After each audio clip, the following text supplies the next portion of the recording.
Et nous enchaînons à présent avec Enjeu Patrimoine, un enjeu patrimoine où nous allons tenter de comprendre quelles sont les actualités qui concernent particulièrement le secteur de la gestion de patrimoine. Et pour en parler, nous avons le plaisir de recevoir sur le plateau de Smart Patrimoine David Charlet. Bonjour David Charlet. Bonjour. Bienvenue sur le plateau de Smart Patrimoine. Vous êtes le président de l'Anacofi. Avec vous, on va essayer de comprendre déjà quelles sont les discussions à l'œuvre à Bruxelles qui peuvent avoir un impact en matière de réglementation sur le marché des CGP. On parlera peut-être également aussi de l'impression de concentration qu'on peut avoir de ce secteur. Mais juste avant, un petit mot sur ce sujet qui agite beaucoup le secteur de la gestion de patrimoine, qui est l'attaque informatique et la fuite de données qui a été subie par Harvest fin février.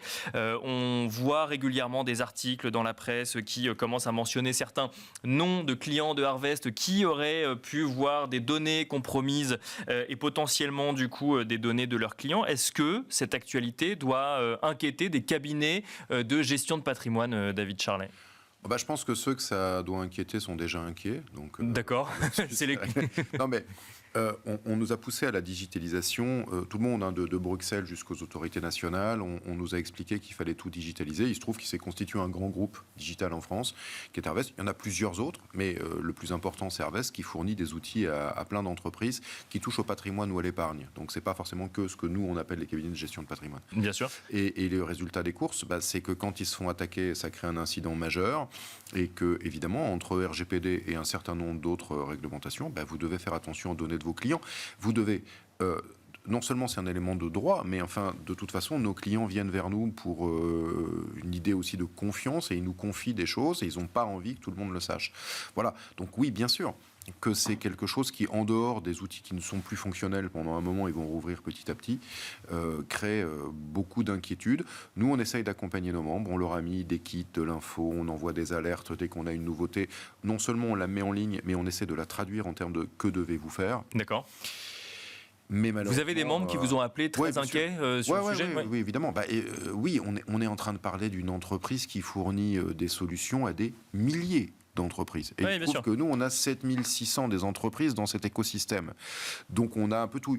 Maintenant, on a l'air d'avoir dégonflé un peu la baudruche et le problème, parce qu'on a vraiment mis le paquet en termes d'outils, de ce qu'on a pu mettre en ligne, c'est-à-dire après on ne peut pas tellement faire mieux, et après c'est malheureusement à chaque entreprise qu'il appartiendra de traiter son cas spécifique avec ce qu'on lui a donné. Donc on a des juristes qui peuvent répondre au téléphone, mais ils n'apporteront pas grand-chose de plus que ce qu'on a mis nous à leur disposition, ou ce qu'on envoie comme communication quasiment tous les jours, hein. On met ça quasiment à jour chaque jour, quoi. Autre sujet qui peut être suivi de près par les conseillers en gestion de patrimoine. Alors on a suivi, c'était il y a quelques semaines, la proposition de loi Omnibus et les propositions de révision de la CSRD à Bruxelles. L'objectif global, je ne rentre pas dans le détail, vous le ferez peut-être, mais c'était de simplifier la réglementation des entreprises. Ça n'est pas tout. Vous suivez d'autres discussions à l'heure actuelle à Bruxelles qui peuvent avoir un impact direct justement sur... le métier du conseiller en gestion de patrimoine du CGP. Tout l'écosystème banque, finance, assurance, entreprise est en fait traité dans des grands textes européens qui voulaient nous amener à un nouveau monde, à une nouvelle économie depuis la sortie du Covid. À l'intérieur de ça, vous avez la digitalisation, vous avez l'ESG, vous avez la réforme de tout ce qui touche à la finance, vous avez, parce que ça amène au financement de l'entreprise, ça fait bouger les capitaux des particuliers comme des entreprises. Et donc en fait, tout ça est en train de bouger. Alors il y a quelques grands noms de textes, ou omnibus ou pas d'ailleurs, des fois des packages. Vous avez la Retail Investment Strategy. Bien sûr, dont on a beaucoup parlé. C'est le cœur de trucs, parce que ça va impacter, entre autres choses, CSRD déjà. Donc on avait ça sur la table. Ça, c'est lié à Capital Market Union, comment on fait circuler l'argent d'une manière globale des particuliers ou des entreprises à travers l'Union. Et donc ça, on travaille sur ces textes-là depuis un moment avec les textes qui verdissent et puis ceux qui digitalisent. Et puis arrive le débat autour de cette fameuse RIS qui est en cours de débat final, ça peut durer 6 mois, 1 an, ça pourrait même se retrouver annulé, alors ça on n'y croit pas trop. Mais on est encore dans une phase qu'on peut appeler de débat, parce qu'on en a beaucoup parlé en France au moment où effectivement ça avait un impact sur le sujet indépendant ou non. Mais... Sur la RIS, on est rentré dans ce qu'on appelle le trilogue. La construction du droit européen rentre dans une dernière phase. La dernière phase, ça s'appelle le trilogue. Et donc le trilogue, c'est-à-dire que les différentes versions du texte ne sont plus négociables en elles-mêmes, et on va essayer de rapprocher, parce qu'elles viennent l'une des parlementaires, l'autre des États, la troisième de la Commission. On va essayer de les rapprocher. D'accord. On arrête. Donc on n'écoute théoriquement plus ce qui vient d'organisations comme nous. Nous, à nous de parler à nos États pour dire, dites donc, en fait, le gouvernement qui a lui le droit d'aller causer, s'il vous plaît, faites quelque chose. Bien sûr. Parce que dans les 3 options, c'est celle-là qui est la meilleure, mais factuellement, bon, normalement, c'est arrêté. Et on va rentrer dans une négociation entre ces 3 organes européens qui vont essayer d'arriver à un texte final. Et ensuite, il part. Et ça peut radicalement changer les choses pour les CGP en France Oui, bien sûr, évidemment, puisque on parle des systèmes de rémunération, on parle de comment on va parler à nos clients, on parle de la tête même des rapports, voire même des noms des documents qu'on va remettre. D'accord. Ça parle d'énormément de choses. Donc évidemment, déjà, rien que quand j'ai dit rémunération, de toute façon, tout le monde vous écoute. On est en train de parler à des entreprises. Donc si le modèle de rémunération doit bouger ou si quelque chose vient l'impacter, on parle de value for money, c'est-à-dire d'indices par rapport auxquels il va falloir se comparer ce qu'on propose aux clients, donc il y a un enjeu. On parle des gens qui sur Internet vont relayer des messages et quel que soit le nom qu'on leur donne, donc de la communication qu'on a le droit de faire dans nos entreprises. On parle, c'est très très large comme spectre, donc bien sûr que ça changera des choses. Et puis au moment où on arrive dans la phase finale, on nous dégaine des nouveaux textes. D'accord. Qui peuvent venir les impacter directement. Il y en a un qui s'appelle SIU, donc là on dit bah non, on va faire l'épargne utile, donc universelle et pour financer l'entreprise. Oui, mais enfin, ça ressemble à la RIS cette histoire. Donc vous nous sortez un truc nouveau. Après on nous dit on va faire le Simplification Act. Donc en fait tout ce qu'on fait depuis des années, c'est potentiellement des conneries. Donc on va potentiellement le corriger. Oui, mais alors quand vous dites ce qu'on fait depuis des années, c'est les textes qui sont sortis depuis quelques années. Par exemple, vous parlez quoi de ou ceux qui sont en train d'être négociés. Alors, d'accord. On nous sort ça. Bah, finalement, peut-être faire plus simple, un peu que ce soit des éléments du passé ou ceux qu'on est en train de négocier sur des textes qui sont pas encore en vigueur. Potentiellement tout. Donc voilà. Et puis on nous dit bah du coup potentiellement tout, mais dans 2 domaines particuliers, l'ESG et la finance. D'accord. Voilà, ça vise essentiellement ça au profit du financement des entreprises au bout et du fonctionnement de l'économie. C'est-à-dire, en fait, on est en train de nous dire, ça fait 5 ans qu'on vous dit des conneries.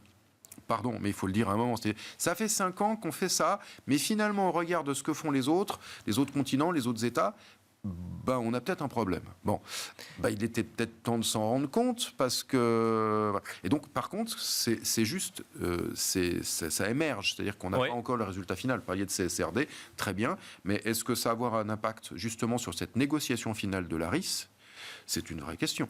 Parce qu'ils sont en train de négocier au moment où on est en train de dégainer un texte. On dit attention, ce qu'on a fait ou ce qu'on va faire, il faut le réfléchir de façon plus simple. Oui, mais là, on est censé avoir 3 textes finaux qu'on va fusionner. Oui, bien sûr. Voilà, par exemple. Mais alors, juste pour bien comprendre, si on se met dans le concret du quotidien du CGP, il y a plusieurs textes sur plusieurs sujets négociés à Bruxelles, certains qui peuvent remettre en cause d'autres textes, certains qui évoluent, et c'est normal, c'est la négociation parlementaire. Est-ce qu'à court terme, il faut s'attendre à des gros changements dans leur quotidien, ou est-ce qu'on est dans un moyen terme qui peut de toute façon encore évoluer ? Alors, à court terme, en fait, ce qui peut changer, c'est que nos autorités nationales ont le droit d'anticiper. Et on l'a vu d'ailleurs, avec l'ACPR essentiellement, qui a anticipé des textes. Dès 2023, elle a commencé à anticiper ce que serait la RIS. Et elle a commencé à imposer des choses aux entreprises françaises qui n'était pas encore acté parce que la RIS n'est pas encore votée. Bien sûr. Donc ça, c'est possible. C'est-à-dire que quand un État ou une autorité d'un État se dit, bon, bah, finalement, ça va y aller, autant gagner du temps et autant commencer à le faire chez nous, ça, c'est possible et c'est du court terme. Et attention, les décisions de la CPR sont extrêmement impactantes. Celles de 2023 à 2024 sont extrêmement impactantes. Elles ont remis en cause les types d'unités de compte qu'on peut proposer, elles ont remis en cause les prix, elles ont remis en cause la manière de prendre et donner de l'information à un client. Bien sûr. C'est pas neutre. Ça, théoriquement, c'est des textes à venir. Ils ne sont pas encore changés au niveau européen. Et donc ça veut dire que on pourrait voir une évolution de ce que demande la CPR en fonction de oui, bien sûr, d'autant plus qu'actuellement on a un texte où la CPR demande expressément le droit de pouvoir faire de la doctrine, ce qui n'est pas le cas. Donc on voit bien que nos autorités, et l'AMF, on voit bien qu'elle le fait tous les jours, de sortir des recos, des avis. Donc il pourrait y avoir ça, mais le court terme serait fait par décision nationale, si je puis. D'accord. L'Europe, c'est très lent. C'est-à-dire que quand on est dans la phase finale de la RIS, bah, ça va quand même prendre plusieurs mois pour arriver au truc final. Puis après, il va falloir faire les textes de niveau 2, puis potentiellement les textes de niveau 3. Donc là, on parle de 36 mois. Renvoyer ça dans les États, qui eux-mêmes... On peut avoir jusqu'à 6 niveaux de texte avant qu'on ait celui qui s'applique à nous. D'accord. Tout à fait clair. Donc là, il y a un peu de délai pour les CGP quand même. Et si ils auront le temps de voir venir. Si on a un texte européen qui va dire, oh, finalement, non. Et ça peut se faire intercepter en cours de route aux étages d'après. D'accord, ok. Voilà. Donc on est plutôt sur du moyen terme sur ces textes européens. Mais attention, on a déjà eu du plus court terme, c'est fait, des autorités françaises qui, par anticipation, prennent une décision et nous l'imposent. Dernier sujet que je voulais traiter avec vous aujourd'hui, David Charlet. Il ne se passe pas une semaine sans qu'on voit dans la presse spécialisée un rachat d'un cabinet de CGP par un groupe ou par d'autres cabinets de CGP, ce qui tend à donner l'impression quand même qu'on voit une concentration de plus en plus forte du secteur auprès de quelques gros acteurs qui seraient en train de devenir de plus en plus gros. Est-ce que c'est ce que vous constatez, vous aussi, à la tête de l'Anacofi ? On constate plusieurs phénomènes. C'est une concentration un peu bizarre parce qu'il y a toujours plus d'entreprises chaque année. Donc ça veut dire qu'il y a énormément d'entrants qui effacent les effets de ces fusions ou de ces absorptions entre les acteurs qui sont déjà dans le marché. Donc si on veut traduire ça rapidement, en effet, sur le terrain, on va dire que les plus gros deviennent de plus en plus gros. On va dire que les moyens deviennent même aussi de plus en plus gros dans leur domaine en tant que moyens. Oui, c'est pas que les plus gros qui rachètent, il y a des moyens aussi. Oui, en fait, on a un phénomène qui avait commencé il y a quelques années, qui est de toute façon le retrait des baby-boomers. Donc on semble arriver à un moment de pic des effets de ce truc-là. Donc ils prennent leur retraite. Dans le temps, beaucoup fermaient leur entreprise puis ils partaient à la retraite. Maintenant, ils vendent clairement leur entreprise au bénéfice de ceux qui cherchent à en acheter. Et donc on a d'un côté des acteurs qui deviennent plus gros, ceux qui étaient dans la place déjà, et puis de l'autre côté, on a quand même énormément d'entrants alimentant en petits cabinets. Et là, il y a deux types. Il y a ceux qui sont dans le modèle des indépendants, c'est-à-dire comme les gros, ils sont autonomes, ils sont chez eux. Et là, on a des chiffres d'affaires qui sont plutôt plus importants, plus vite que dans le temps sur ces petites structures.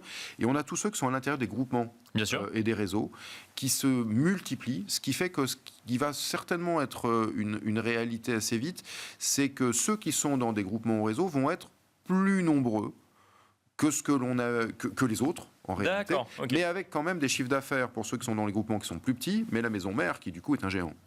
Et donc c'est un véritable changement. On voit ce qu'on appelle nous les petits, chez ceux qu'on appelle les indépendants chez nous, ils ne sont pas liés à un groupement. Bien sûr. Et ceux qui sont dans un groupement, leur chiffre d'affaires est très fortement supérieur à ceux qui sont à l'intérieur des groupements dans la majorité des cas. Mais évidemment, en proportion, ils deviennent moins nombreux que ceux qui sont dans les grandes entités. On va voir cette année, pour la première année, peut-être que les adhésions qui sont toujours très fortes ne compenseront pas les arrêts. Et vraiment, un effet puissant, c'est les retraites. D'accord. Les prises de retraite. À suivre donc dans les prochains mois ou prochaines années pour voir effectivement. D'ici 6 mois, on y verra clair sur cette année. On est peut-être sur une année de bascule de modèle. Et on en reparlera dans 6 mois. Alors ça, merci beaucoup David Charlet de nous avoir accompagnés dans Smart Patrimoine. Je rappelle que vous êtes le président de l'Anacofi. Merci beaucoup. Et quant à nous, on se retrouve tout de suite dans l'œil de l'expert.